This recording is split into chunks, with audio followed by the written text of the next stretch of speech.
किंवा काही लोक पिंपलसाठी कोलगेट पेस्ट वगैरे पण लावून आलेले पेशंट आमचे पाहिलेले आहेत. चेहरा चांगला होण्यासाठी पिंपल्स कमी होण्यासाठी कोलगेट लावतात. कोलगेट पेस्ट वगैरे लावतात, तर ते चुकीचं आहे. मॅडम, चहा कॉफी पिल्यानंतर चेहऱ्यावर परिणाम होतो स्किनवर? चहा कॉफीमुळे स्किन डिहायड्रेशन होतं. डिहायड्रेशन म्हणजे आपलं हायड्रेशन वॉटर इंटेक जो असतो त्याचं प्रमाण कमी होतं, त्यामुळे स्किन लवकर व्रिंकल दिसू शकते, म्हणजे एज लवकर होऊ शकते. Junk food, sugar, cake, pastry हे खाल्ल्यानंतर चेहऱ्यावर कसा परिणाम होतो आणि काय परिणाम होतो त्याचा? जंक फूड आजकाल आपल्या जनरेशनमध्ये वाढत चाललं आहे, त्याचं इंटेक प्रमाण वाढत चाललं आहे. पण त्यामध्ये काय होतं की हे जंक फूड खाल्ल्यामुळे आपलं वेट गेन होतं. वेट गेनमुळे हार्मोनल चेंजेस होतात बॉडीमध्ये आणि स्त्रियांमध्ये पीसीओडी यासारखे सिम्पटम्स वाढायला लागतात. त्याच्यामुळे ॲक्ने, हेअरफॉल असे इश्यू बघायला मिळू शकतात. मॅडम, भरपूर लोकांचं आउटडोअरला काम आहे. सेल्स मार्केटिंगवाली लोक आहेत, स्विगी झोमॅटोवाली लोक आहेत, त्यांचं प्रचंड काम उन्हामध्ये चालतं. मग अशा लोकांसाठी ह्यांनी काय काळजी घ्यायला हवी? ज्यांचं आउटडोअरला काम जास्त आहे अशा लोकांनी सनस्क्रीन कंपल्सरी वापरलंच पाहिजे. सनस्क्रीन वापरताना आपण तो कोणतं चूज करतो आहे त्यावर पण तुम्ही थोडं लक्ष द्या, कारण SPF 30 किंवा अबाव SPF 50 हे सनस्क्रीन तुम्ही चूज करू शकता.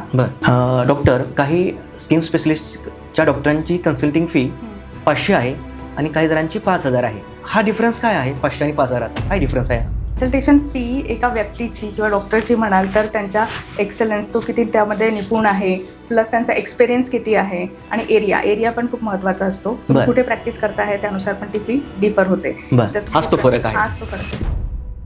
आजचा पॉडकास्टचा विषय आहे स्किन. सध्या स्किनचे भरपूर प्रॉब्लेम्स वाढत चाललेले आहेत. कोणाच्या चेहऱ्यावर भरपूर पिंपल्स आहेत, कोणाचा चेहरा भरपूर ऑइली आहे, कोणाच्या चेहऱ्यावर भरपूर खड्डे आहेत, तर कोणाच्या चेहऱ्यावर भरपूर डाग आहेत. ह्या समस्यांवर काय उपाय आहेत याची पूर्ण माहिती मी तुम्हाला the come on Akshay show inspiring thoughts या शो माध्यमातून विनामूल्य देणार आहे. नक्कीच तुम्हाला या एपिसोडमधून खूप चांगले उपाय मिळतील. स्किनचे प्रॉब्लेम्स काय आहेत, त्याच्यावर काय उपाय आहेत, स्किनची काळजी कशी घ्यायची, या सगळ्या गोष्टींवर चर्चा करण्यासाठी आज आपल्यासोबत गेस्ट म्हणून आलेले आहेत dermatologist doctor Deepika Sarode Irkhede.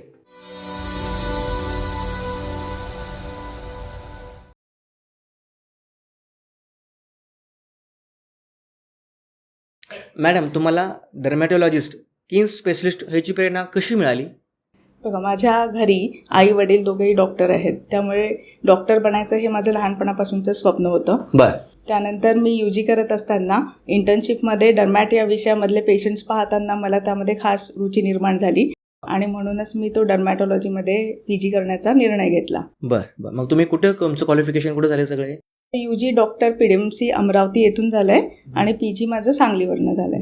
Madam, मला सांगा, हे त्वचेचे प्रकार काय काय असतात, कोणते कोणते असतात आणि ते प्रकार कसे ठरवायचे असतात? त्वचेचे normal skin, dry skin, oily skin, combination skin आणि सेन्सिटिव्ह स्किन असे आपण 5 प्रकार पकडू शकतो. त्यामध्ये ड्राय स्किन म्हणजे जी त्वचा लवकर कोरडी होते, ड्राय दिसते, फ्लेकी दिसते. ऑइली स्किनमध्ये लवकर सीबम ग्लँड्स ॲक्टिव्ह असल्यामुळे त्या ऑइल जास्त प्रोड्यूस करतात, तर त्वचेवर तेलकटपणा येतो. नॉर्मलमध्ये काही लोकांना ऑइली पण नसते फार आणि काही ड्राय पण नसते, म्हणजे त्यांची नॉर्मल त्वचा. कॉम्बिनेशनमध्ये T झोन जो असतो आपला, असं आपण म्हणतो, हा नाकाचा आणि कपाळाचा झोन, हा T झोन थोडा ऑइली असतो आणि बाकीचा एरिया जो असतो तो ड्राय असतो. सेन्सिटिव्ह स्किन लवकर रिॲक्ट करते, काही पण त्यांना कॉन्टॅक्टमध्ये आलं किंवा लाल होते, त्याच्यावर पुरळ येऊ शकतात, त्यांना लवकर कोणते हे सूट होत नाहीत, क्रीम्स किंवा हे, तर त्या प्रकाराला आपण सेन्सिटिव्ह स्किनमध्ये मोडू शकतो.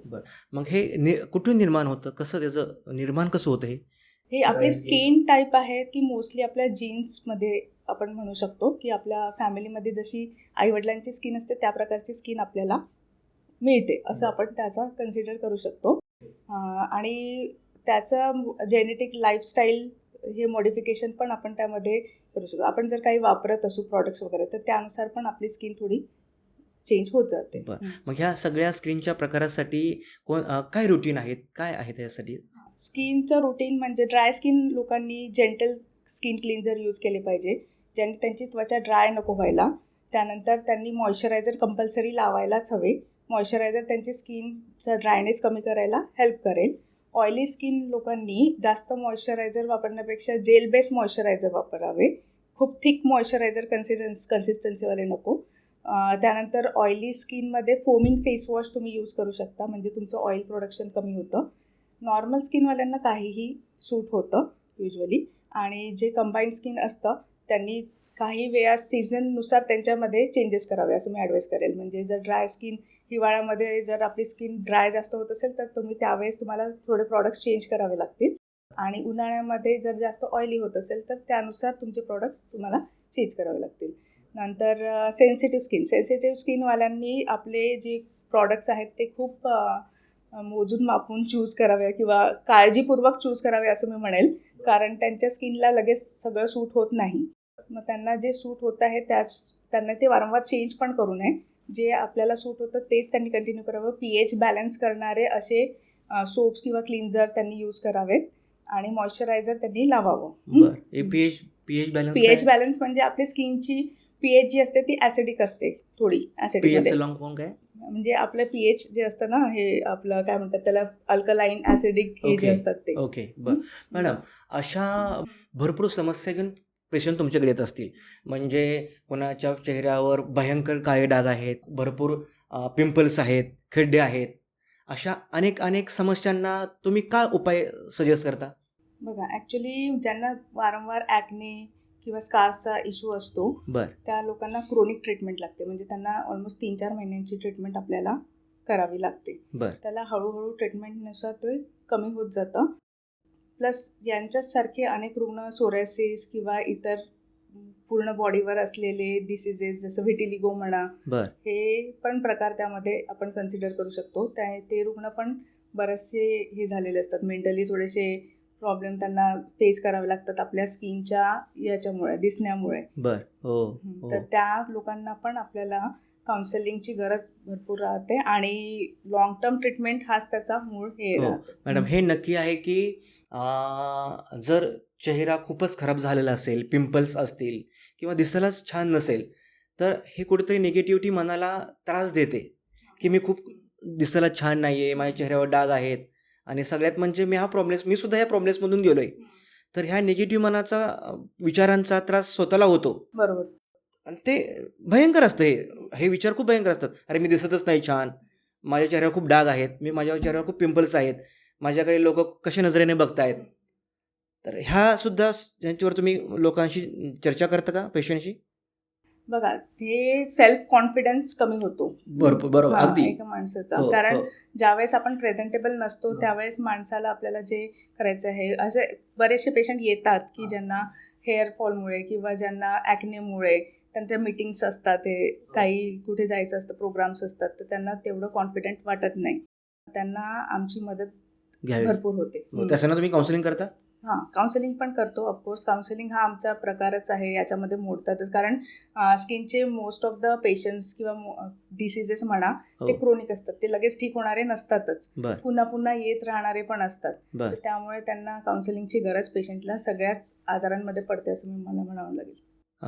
तुम्हाला जे पेशंट भेटतात त्यांना तुमच्या ट्रीटमेंटचा फरक पडतो हे तुम्हाला कसं कळतं? बघा, आम्ही जेव्हा पेशंटला ट्रीट करतो तेव्हा त्यांना फॉलोअपसाठी पण बोलवतो. मग फॉलोअपमध्ये आपल्याला एक तर त्यांचे प्री पोस्ट फोटोज आमच्याकडे असतात, त्यानुसार आम्हाला कन्फर्म होतो. प्लस पेशंट आम्हाला स्वतः येऊन पण सांगतात की हा, आता मी बरा आहे. त्यामध्ये आपल्याला कळतं, आजाराची तीव्रता कमी होताना पण आपल्याला दिसते. त्यामुळे आपल्याला लक्षात येतं की आपल्या ट्रीटमेंटचा लोकांना फायदा होतो. असं का, असे रिझल्ट आहेत का तुमच्याकडे की चेहरा खूपच विचित्र झाला होता आणि त्याला तुम्ही खूप चांगलं बरं केलेलं आहे, त्याच्या चेहऱ्यावर खूप चांगलं रिझल्ट आलेला आहे, असे आहे तुमच्याकडे? हो, आहेत ना. ॲक्नेचे काही पेशंट्सला भरपूर फरक आलेला आहे. प्लस पिगमेंटेशन्स जे असतात, वांगाचे डाग, ते पण कमी करण्यामध्ये आपण भरपूर त्याच्यामध्ये त्या पेशंट्सला पण भरपूर यश मिळालेलं आहे. डॉक्टर, काही स्किन स्पेशलिस्टच्या डॉक्टरांची कन्सल्टिंग फी 500 आहे आणि काही जणांची 5,000 आहे. मॅडम, मी 500 दिली आणि 5,000 बी दिले, तर हा डिफरन्स काय आहे? 500 आणि 5,000चा काय डिफरन्स आहे हा?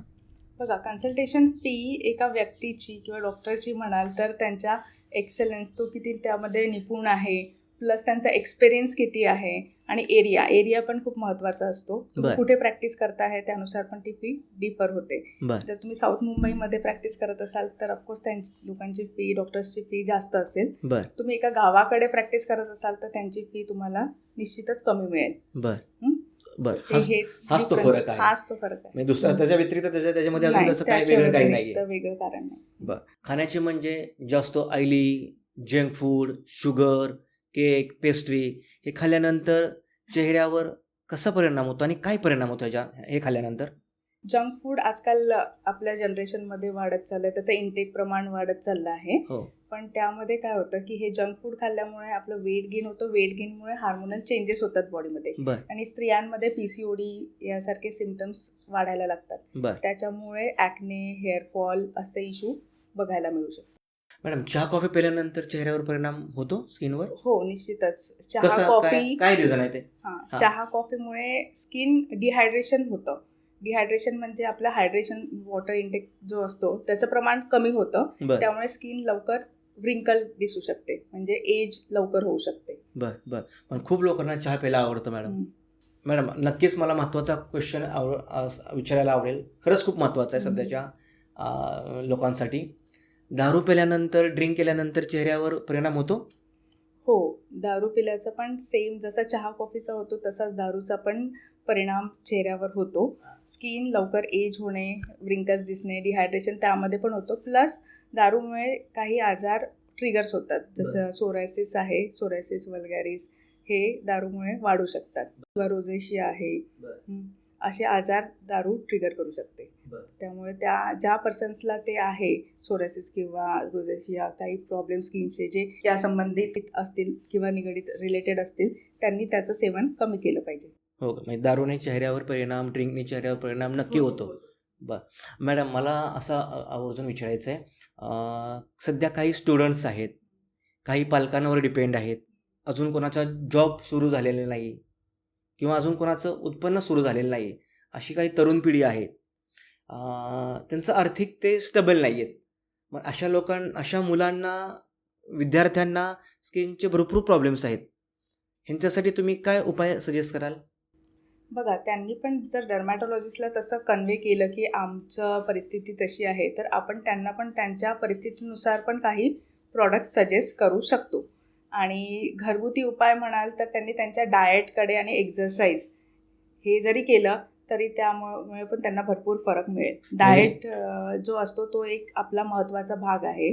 तुम्ही जर तुमचं डाएट प्रॉपर ठेवलं तर तुम्हाला बरेचसे प्रॉब्लेम्स टाळता येतील. बरं, मग यंगस्टर्ससाठी चेहरा चांगला ठेवण्यासाठी एक्सरसाइज, व्यायाम खूप महत्त्वाचा आहे.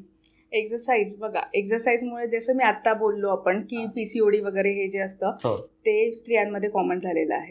तर बऱ्याच प्रमाणामध्ये PCOD फक्त एक्झरसाईजनीच मेंटेन होऊ शकतो किंवा बॅलन्स होऊ शकतं. हार्मोनल चेंजेस जे बॉडीमध्ये होतात ते त्यांनीच बॅलन्स होऊ शकतात.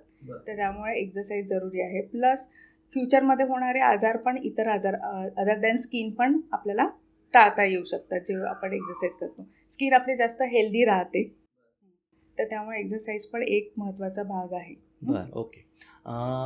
असं आहे की अतिश्रीमंत लोक आणि ॲक्ट्रेस लोक चेहऱ्याची काळजी घेण्यासाठी काय करतात? श्रीमंत लोक चेहऱ्याची काळजी निश्चितच घेतातच, कारण ॲक्टर्स म्हणजे त्यांना मेन त्यांचा फेसच त्यांचं सगळं काही आहे. ॲक्टिंगच्या फील्डमध्ये त्यांना त्यांचा फेस चांगला ठेवायचा आहे, तर त्यांच्याकडे भरपूर असे प्रोसिजर्स आता नवीन टेक्नॉलॉजीमध्ये निघालेले आहेत, जसं बोटॉक्स आहे, फिलर्स आहे, हाय इंटेन्सिटी फोकस अल्ट्रासाऊंड जे म्हणतात ते आहे, ज्यांना रिंकल्स कमी करायला हेल्प करतं. एज त्यांचं कमी दिसण्यामध्ये त्यांना हे प्रोसिजर्स हेल्प करतात. प्लस त्यांचे डाएट आणि एक्झरसाईज जसं आपण बोललो ते पण ते लोक भरपूर मेंटेन ठेवतात स्वतःला. तो पण फॅक्टर टाळता येणार नाही, कारण तो महत्त्वाचा एक हे भाग आहे त्यामधला.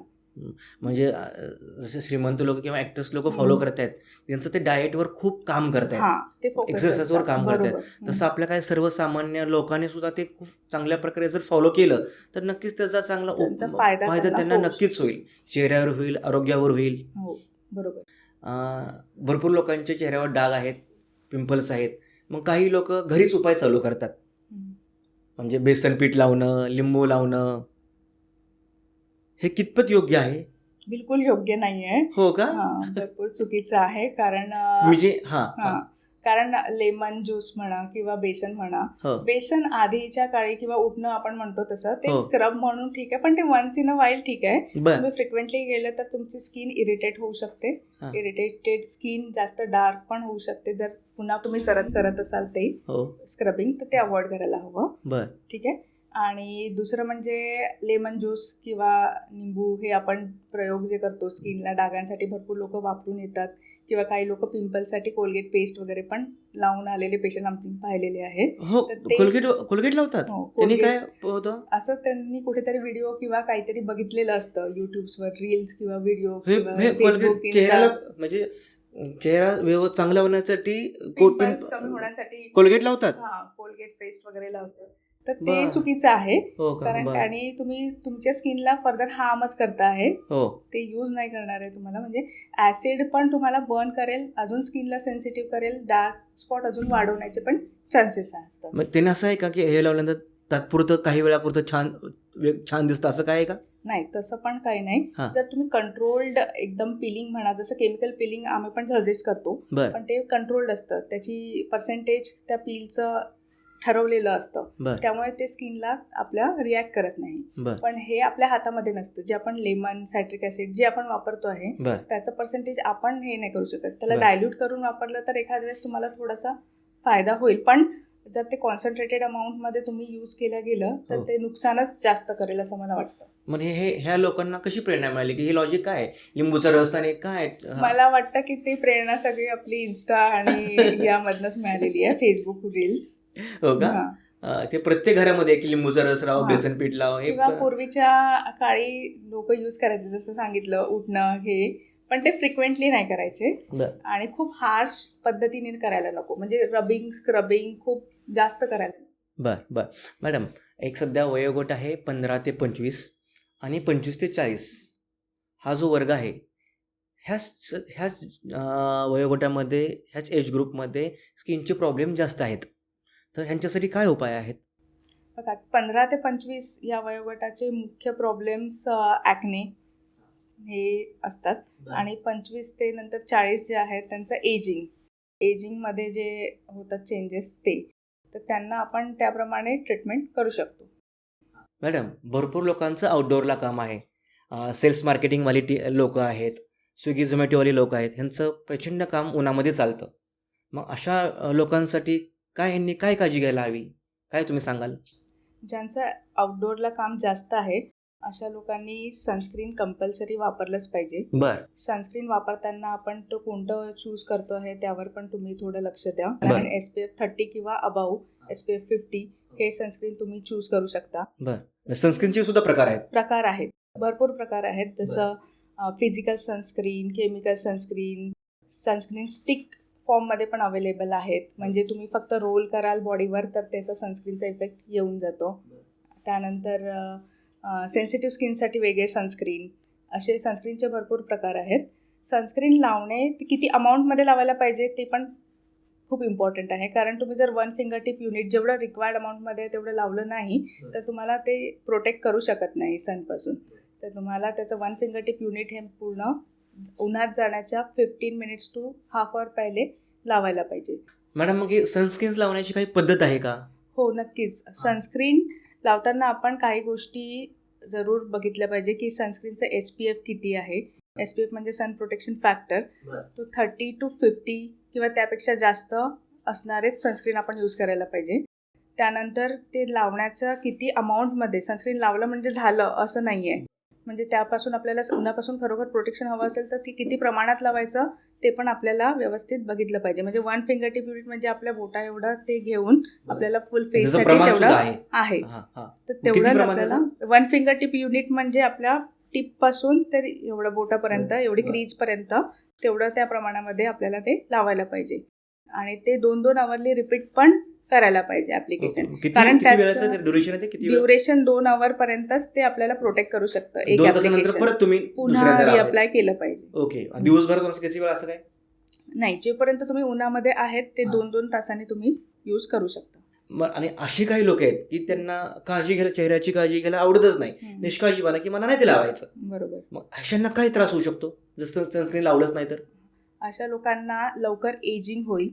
कारण सनस्क्रीन आपलं एजिंग पण प्रिव्हेंट करतं. त्यानंतर काही लोकांना खूप प्रमाणामध्ये ज्यांचं सन एक्सपोजर असतं त्यांना फोटो ॲलर्जिक रॅशेस किंवा फोटो ॲलर्जिक डर्मॅटायटिस आपण म्हणतो तसे प्रॉब्लेम्स होऊ शकतात. काळा पडू शकतो चेहरा, टॅनिंग म्हणतो ते होऊ शकतं. त्यानंतर ऑलरेडी असणारे आजार उन्हामुळे वाढू शकतात, जसं मिलॅझ्मा आहे, वांगाचे डाग आहेत, ते फर्दर इन्क्रीज होऊ शकतात. म्हणजे डाग सनस्क्रीनने जाऊ शकतात? सनस्क्रीननी डाग नाही जाणार. सनस्क्रीन तुम्हाला उन्हापासून प्रोटेक्ट करत आहे, ते म्हणजे डाग होऊ न देण्यास काम करत आहे. डागांवरचे उपचार वेगळे असतील. मॅडम, मुलींसाठी लेडीजसाठी मेकअप आहे, पण मुलांसाठी असं काही नाही आहे.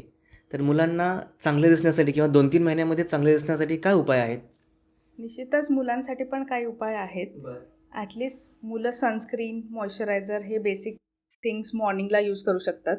त्यानंतर सनस्क्रीनमध्ये मुलं टिंटेड फॉर्ममध्ये, जर मेकअप नाही करायचा आहे तर टिंटेड फॉर्ममध्ये सनस्क्रीन अवेलेबल आहे, ज्याच्यामुळे मेकअपसारखा लुक येतो, ते पण ते यूज करू शकतात. आणि जर मुलांना काही स्पेसिफिक कंप्लेंट्स आहे, जसं ॲक्ने आहे तर नियासिनामाइड सिरम किंवा salicylic acid serum for scars, आणि त्यानंतर पिगमेंटेशन असेल तर कोजिक ॲसिड किंवा आर्बिटिन कंटेनिंग क्रीम्स असतात, त्या ते यूज करू शकतात. पण यांचा रिझल्ट तुम्हाला लगेच दिसणार नाही आहे. हे 1-2 दिवसाचं मेकॅनिझम नाही, तर मला ते 2-3 महिने तरी यूज केलं पाहिजे.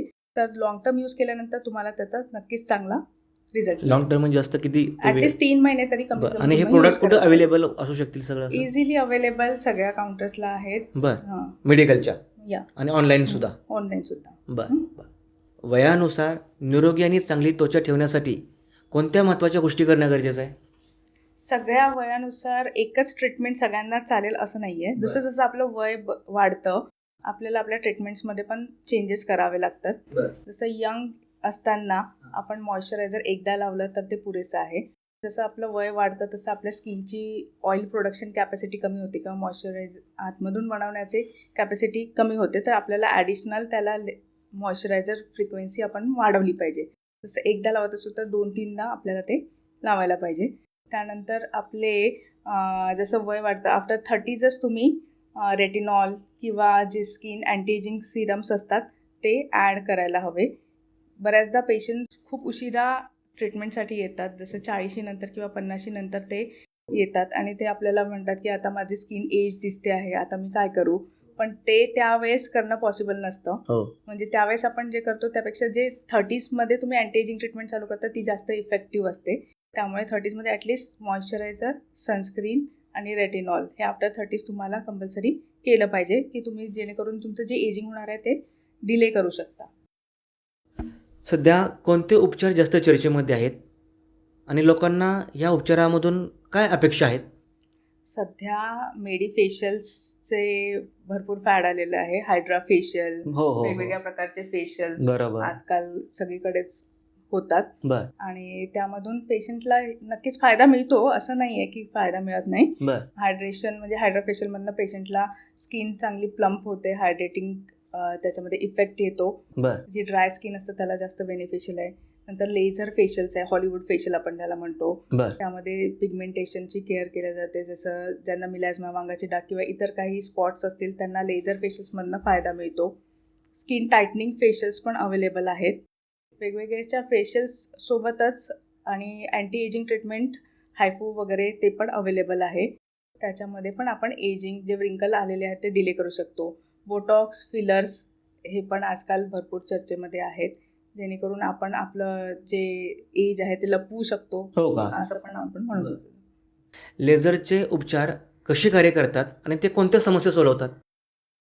वेगवेगळ्या प्रकारचे लेझर्स आपल्याकडे उपलब्ध आहे. आता लेझर म्हटलं म्हणजे सामान्य माणसाचा कन्सेप्ट एकच होतो की लेझर म्हणजे एकच लेझर.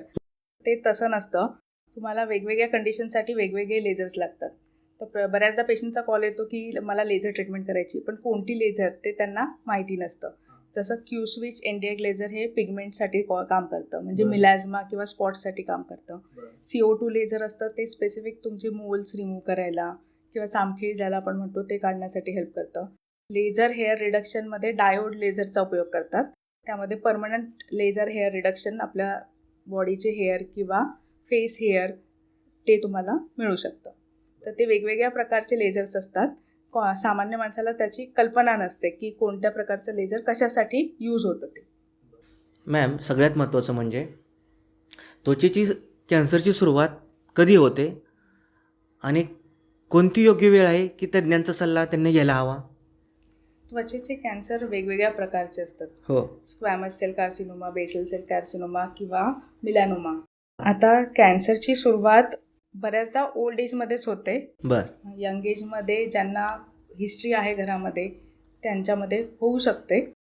जर आपल्याला एखादा मूल आहे, जसं आपण त्याचं साईज चेंज होत आहे, साईज वाढतो आहे किंवा त्याला अल्सर होतो आहे किंवा त्याची मार्जिन्स म्हणजे ज्या बॉर्डर्स असतात त्या बदलतात आहे, बरं. तर तुम्ही त्याच्याकडे थोडं लक्ष दिलं पाहिजे.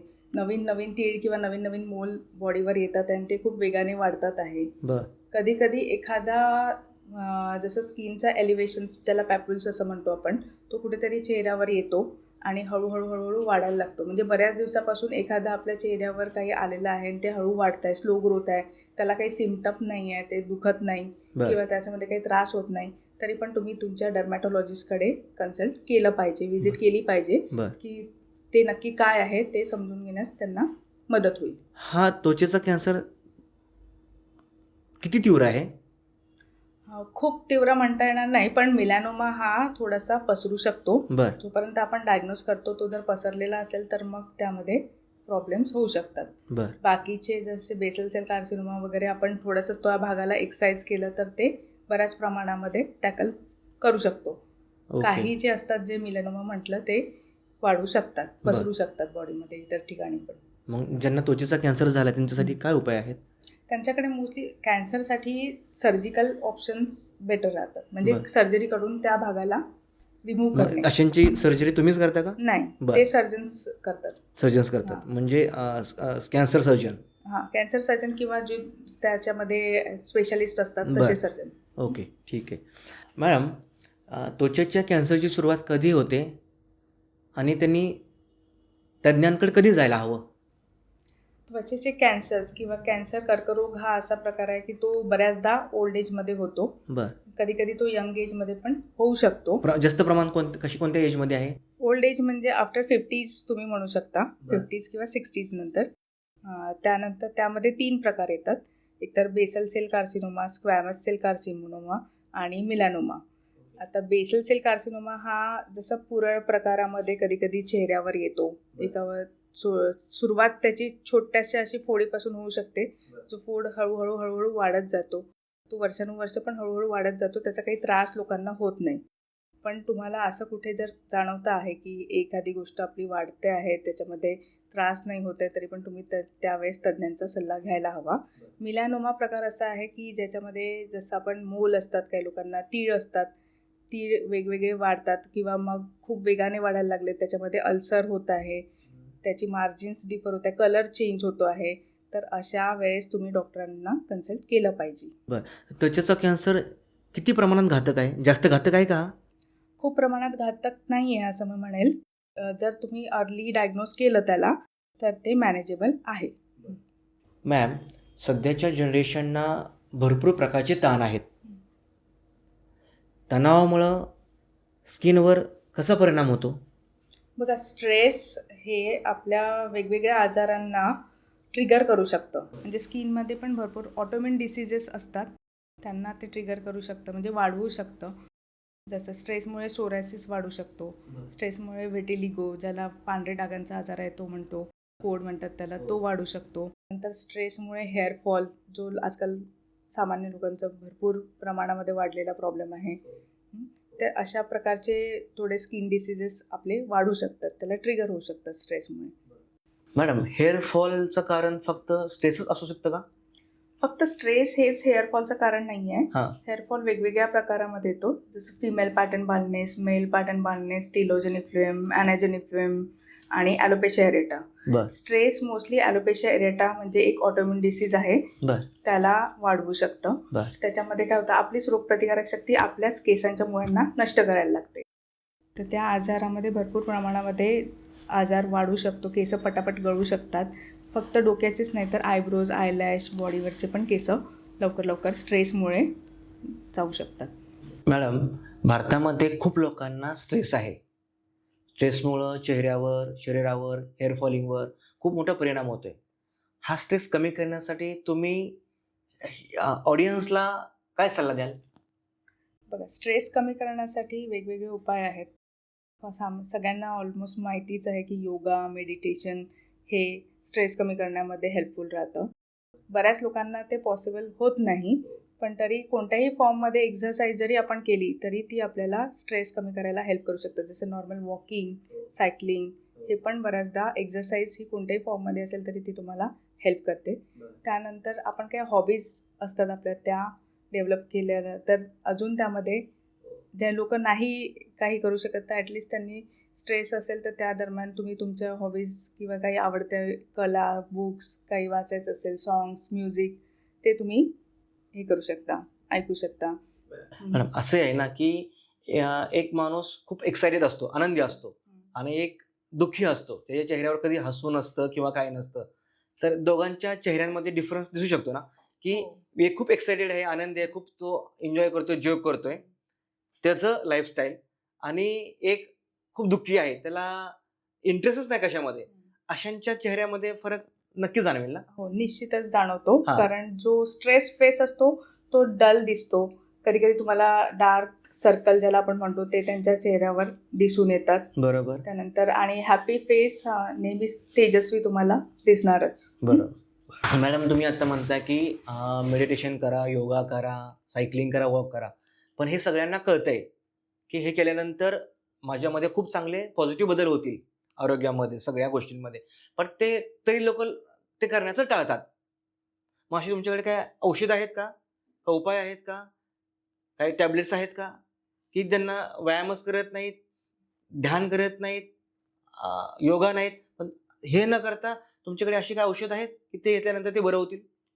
बघा, असे औषधं आहेत, पण ते स्पेसिफिकली तुम्ही त्या डॉक्टर म्हणजे जसे सायकॅट्रिस्ट डॉक्टर्स असतात ते या आजारांना, स्ट्रेस ज्यांचा जास्त वाढतो त्यांना मदत जास्त चांगल्या प्रकारे करू शकतात. तुम्ही त्या डॉक्टरांना प्रॉपर कन्सल्ट केलं पाहिजे. जेव्हा तुम्ही स्ट्रेसफुल सिच्युएशनमध्ये आहे, तुम्हाला जर वाटतं आहे की तुमचा स्ट्रेस या लेवलला गेले आहे की आता तो म्हणजे मी स्वतः टॅकल करू शकत नाही, तेव्हा बऱ्याचदा पेशंट टोकाला जाऊन काहीतरी वेगळं करण्याची डिसिजन घेऊ शकतो. तर त्यामध्ये तुम्ही सायकॅट्रिस्टचा सल्ला जरूर घ्या असं मी म्हणेन. किंवा इतरही तुमचे स्किन आजार किंवा बाकीचे पण आजार जे असतात जे स्ट्रेसनी वाढतात आणि तुम्हाला जर स्ट्रेस वाढतो आहे तर तुम्ही त्या डॉक्टरांचा सल्ला जरूर घ्यावा. आणि मेडिसिन स्वतःहून न घ्यावे, कारण त्यानी तुमच्या शरीरावर अपाय होऊ शकतो, पण ते स्वतःहून घेणे उचित नाही आहे. मॅम सगळ्यात महत्त्वाचा क्वेश्चन, सध्या पूर्ण जग डिजिटल झालं आहे, म्हणायला काहीच हरकत नाही, मोबाईलच्या आहारी गेला आहे, सतत स्क्रीन आणि आवश्यकच आहे. तुमचं ऑफिस काम आहे, तुमच्या गरजेच्या गोष्टी आहेत, सगळं ऑनलाईन झालेलं आहे. त्यामुळे तुमचं स्क्रीनचं प्रमाण भरपूर प्रमाणावर वाढलं आहे. डिजिटल स्क्रीन आणि चेहरा हा संबंध कसा आहे, त्याच्या चेहऱ्यावर कसा परिणाम होऊ शकतो ह्याच्याबद्दल तुम्ही सांगू शकाल का? डिजिटल स्क्रीन आणि मोबाईल किंवा लॅपटॉप याचा जास्त उपयोग करणे स्किनसाठी हानिकारक ठरू शकते. ते ओव्हरऑल हेल्थसाठीच बेसिकली हानिकारक ठरू शकतं. स्किनसाठी म्हणाल तर काही ऑलरेडी असणारे एक्झिस्टिंग प्रॉब्लेम तुमचे वाढू शकतात, जसं पिगमेंटेशन आहे, मिलॅझ्मा आहे आणि एजिंग तुमचं फास्टर होऊ शकतं. आणि ओव्हरऑल हेल्थ म्हणाल तर तुमच्या मेंदूवर किंवा ब्रेनवर पण जर तुम्ही रात्री मोबाईल जवळ घेऊन झोपता आहे तर त्याचा वाईट परिणाम मेंदूवर होऊ शकतो. बरोबर. तो कसा होईल तो वाईट? काही लोकांना म्हणजे पुढे जाऊन फ्युचरमध्ये ब्रेन ट्युमर्स किंवा काही त्याच्यामध्ये वेगळे आजार होण्याची पण शक्यता अशी न्यूरोलॉजिस्टनी आता प्रेडिक्ट केली आहे की जे लोक जास्त मोबाईल बघतात त्यांना तसे आजार होऊ शकतात फ्युचरमध्ये. आणि तसे उठल्याबरोबर पण आपण लगेच हातामध्ये मोबाईल घेतो, तर ते पण टाळावं. ॲटलिस्ट उठल्यानंतर 1 तास तरी स्वतःला अवॉइड करावं की मोबाईलपासून दूर ठेवण्याचा प्रयत्न केला पाहिजे. म्हणजे तुमचं डेली रुटीन फॉलो करा, तुम्ही एक्सरसाइज करा, तो वेळ तुम्ही तुमच्या स्वतःला द्या आणि त्यामुळे तुमच्यामध्ये जो बदल होईल हे तुम्ही जर रोज फॉलो केलं, जवळपास 21 दिवस तुम्ही जर फॉलो केलं तर तुम्ही तुमच्यामध्ये नक्कीच बदल घडवून आणू शकाल. तुम्ही जर 21 दिवस जर फॉलो केले, 21 दिवस 30 दिवस जर फॉलो केलं तर एक डिसिप्लिन लेवल वाढू शकते असं. मॅम रुग्णांचे सेम क्वेश्चन तुमच्याकडे कोणते येतात की रुग्ण तेच क्वेश्चन विचारतात? बघा, यामध्ये मोस्टली आजकाल हेअरफॉलचा प्रॉब्लेम खूप वाढलेला आहे. त्यामुळे सगळेच जण हेअरफॉलसाठी विचारतात. क्वेश्चन्स त्यावर भरपूर असतात की पाणी काय खाल्ल्यामुळे किंवा कशामुळे हेअरफॉल होतो आहे. खूप लोकांचा प्रश्न असा असतो की पाण्यामुळे मला हे होतं, पण पाणी वरून म्हणजे आपण असं म्हणू शकणार नाही की पिण्याच्या पाण्यामुळे प्रॉब्लेम्स होऊ शकतात. जर त्याच्यामधलं काही कॉन्सन्ट्रेशन व्हॅरी झालं असेल किंवा काही घातक पदार्थ त्यामध्ये आले असतील तर ते तुमच्या शरीराला अपायकारक किंवा केसांसाठी अपायकारक ठरू शकतात. जे आपण पाणी आंघोळीला किंवा डोकं वॉश करायला वगैरे आपण यूज करतो त्यामध्ये असं मला वाटत नाही की ते एकुलतं एक रिझन आहे हेअरफॉलचं.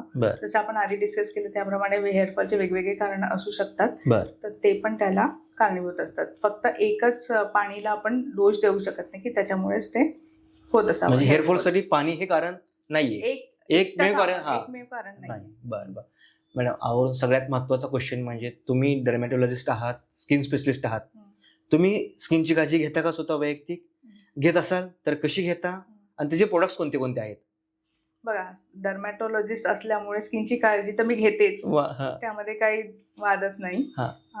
ऍटलिस्ट मी 3 गोष्टींचं खूप महत्वाच्या गोष्टी म्हणजे मी का विचारलं तुम्हाला हे की तुम्ही सगळ्यांना सांगताय त्याची काळजी तुम्हीच घेत नाही असं? नाही, तसं नक्की नाही आहे. ऍटलिस्ट कोणतं फेस वॉश माझ्या स्किनला जे सूट होतं ते फेस वॉश मी वापरते. तर स्किनसाठी मी फेस वॉश, मॉइश्चरायझर, त्यानंतर सनस्क्रीन आणि नाईटला मी रेटिनॉल, हे 4 प्रोडक्ट्स तर मी नक्की रोज वापरते. फेस वॉश दिवसभरातून किती वेळा? फेस वॉश 2दा. ओके. बऱ्याचदा पेशंटच्या स्किनवर डिपेंड असतं की त्यांनी कशा प्रकारचा फेस वॉश यूज करावा. जर जास्त तुम्हाला ड्राय होत असेल स्किन तर एकदा क्लिन्झर म्हणजे माइल्ड फेस वॉश, एकदा जेव्हा तुम्ही बाहेर नाही येता तेव्हा तुम्ही थोडा स्ट्रॉंग जसं फोमिंग क्लिन्झर यूज करू शकता, आणि घरी असता तेव्हा सकाळी उठल्यावर जेंटल स्किन क्लिन्झर यूज करू शकता. The come on Akshay show inspiring thoughts हा पॉडकास्ट नक्कीच भरपूर लोकांपर्यंत पोहोचेल. भरपूर लोक हे ऐकतायत. ह्या श्रोत्यांना तुम्ही काय सल्ला द्याल चेहऱ्याची काळजी घेण्यासाठी? चेहऱ्याची काळजी ही फक्त क्रीम आणि ह्याच्याशीच रिलेटेड नाहीये. मला तुमचा आहार व्यवस्थित ठेवायला हवा, जंक फूड अवॉइड करायला हवं, एक्सरसाइज पण तेवढंच इम्पॉर्टंट आहे. त्यानंतर तुमचे जे creams, serums, face wash, moisturiser, sunscreen हे पण तेवढेच महत्वाचे आहेत. रुटीनमध्ये तुम्ही जर म्हणाल तर सुरुवात तुम्ही फेस वॉश केल्यानंतर मॉइश्चरायझर, त्यानंतर सनस्क्रीन, आणि नाईटला तुमच्या स्किनला जे सूट होत आहे ते सिरम्स किंवा मग रेटिनॉल, याचा उपयोग तुम्ही जरूर केला पाहिजे. नक्कीच हा आजचा पॉडकास्ट भरपूर लोकांपर्यंत पोहोचणार आहे, भरपूर लोक त्याला पाहणार आहेत.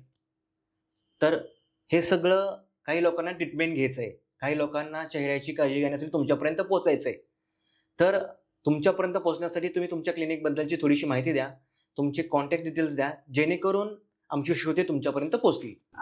थँक्यू अक्षय, मला पॉडकास्टमध्ये इन्व्हाइट केल्याबद्दल तुमचे खूप खूप आभार. माझं क्लिनिक क्युरोस क्लिनिक नावाने विनयनगर मीरा रोड येथे आहे. तुम्हाला जर कॉन्टॅक्ट करायचा आहे तर 9326049622 या नंबरवर तुम्ही संपर्क साधू शकता. Thank you so much doctor Deepika, तुम्ही पॉडकास्टला आल्याबद्दल. खूप चांगली माहिती तुम्ही आमच्या श्रोत्यांना दिली. चेहऱ्याची काळजी कशी घ्यायची, त्याच्यावर उपाय काय आहेत, जे आम्हाला देखील माहीत नव्हतं त्याची माहिती तुम्ही दिली. नक्कीच त्याच्याबद्दल मी तुमचा आभारी आहे. Thank you so much. थँक्यू.